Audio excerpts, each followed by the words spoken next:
Y'all, 10 to 15 years for each one of them. 10 to 15 years. Let's get into it. Let's talk about it. So if this is your first time here and you don't know me, my name is attorney Kiana Franulic, and I am an attorney that practices in the state of Michigan and also in the county in question in the Crumbley case. I've been practicing about 15 years in the state of Ohio and Michigan, and today was the sentencing of Jennifer and James Crumbley in the Oxford High School shooting that took place in 2021. So yesterday, I went through what I believe guidelines to be in this case, as well as how Michigan scoring goes. Now, obviously, my presumed guideline and scoring was actually pretty accurately close to what we saw in court, but what I thought was most interesting is that when they got into the arguments for the sentencing guidelines, baby, it was some interesting argument. Now, if you saw my video from yesterday, then you know one of the OVs that I scored, that I believe was scored and gave quite a few points, is OV9, the number of victims. So when, and this sentencing was interesting because we got to see Jennifer Crumbley's attorney and James Crumbley's attorney side by side, and the differences in between the two of them.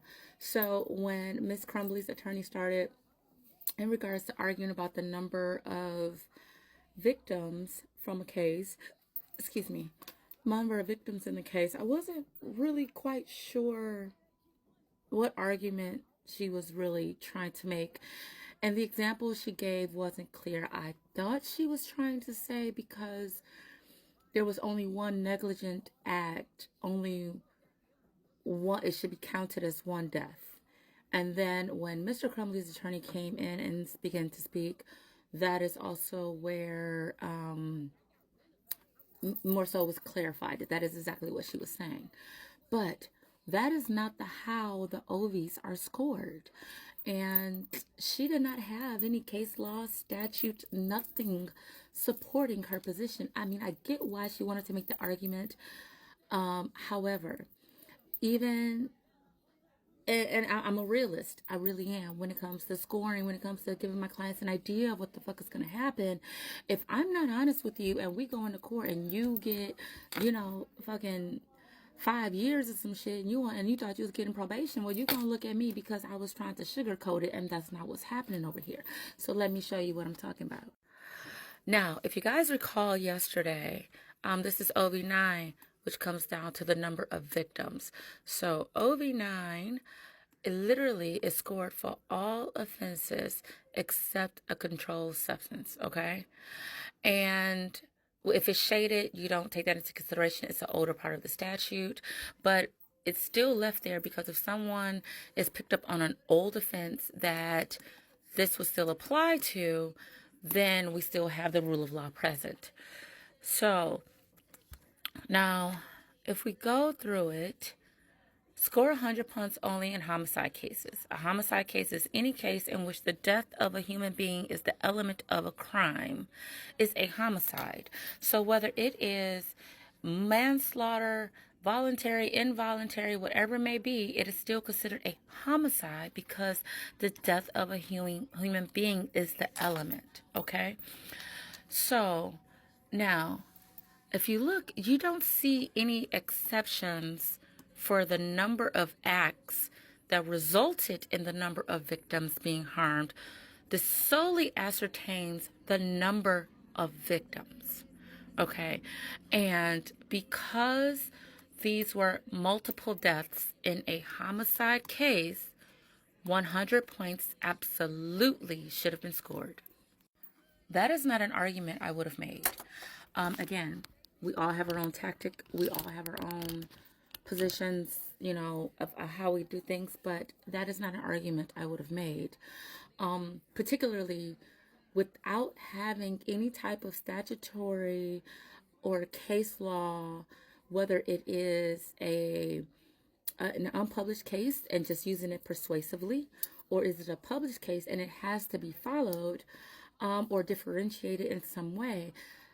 The way this guideline is written doesn't allow for the interpretation that she was trying to present, and that is why I would not have made that argument. So I felt like that just was not the best place to do this. And then, you know, they got into some of the other discussions. I'm going to be honest. I was kind of working a little bit, and they got to the pattern of criminal behavior. And it's like they try to really pull at what act were they found guilty of, and the sentencing offense versus the number of victims. That became like a big kind of interplay here. The position between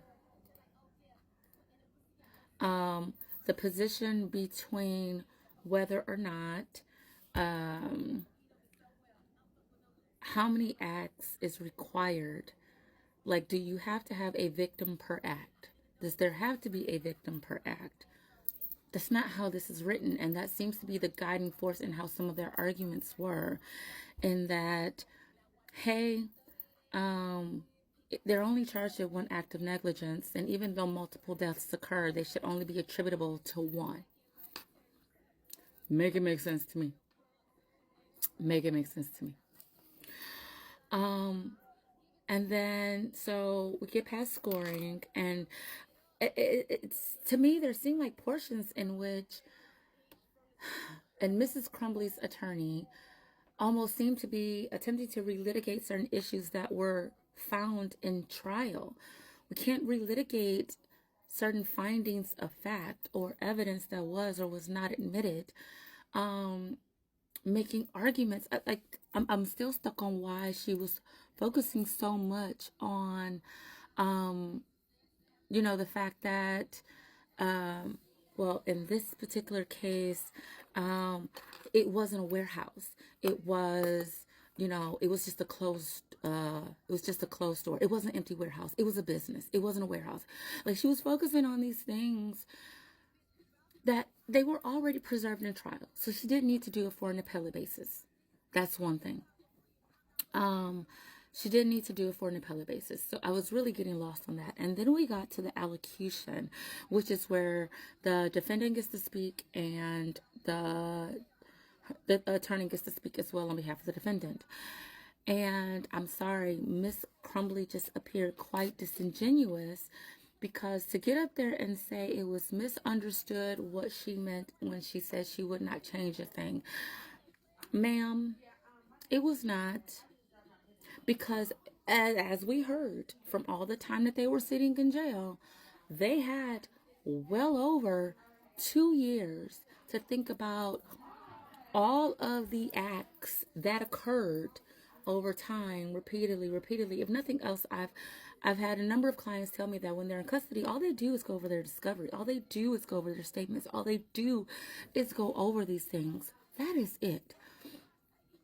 And so to sit here and say that you went over everything and seeing that with the way your actions were, this was the outcome, you wouldn't change one thing? And then you want to blame it on the school?